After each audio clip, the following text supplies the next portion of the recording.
നിങ്ങളൊരു NMC registration ചെയ്യുന്ന നേഴ്സാണെങ്കിൽ CBT പറ്റി തീർച്ചയായിട്ടും അറിഞ്ഞിരിക്കണം.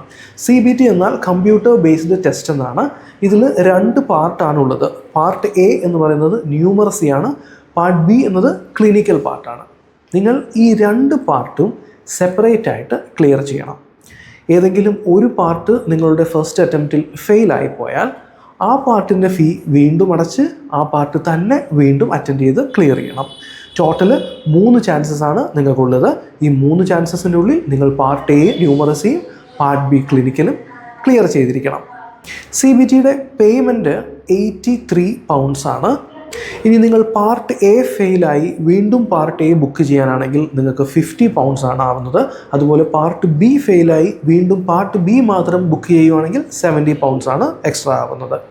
ഇനി 3 ചാൻസസിലും നിങ്ങൾ CBT ഫെയിലായാൽ എന്ത് സംഭവിക്കുമെന്ന് അറിയാമോ? നിങ്ങളുടെ NMC രജിസ്ട്രേഷൻ തന്നെ ക്യാൻസൽ ആവും.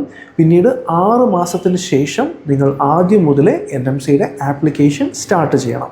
ഇതുപോലുള്ള പുതിയ അറിവുകൾക്ക് നിങ്ങളുടെ NMC രജിസ്ട്രേഷൻ്റെ കംപ്ലീറ്റ് സപ്പോർട്ടിനുമായി ഞങ്ങളെ കോൺടാക്റ്റ് ചെയ്യും.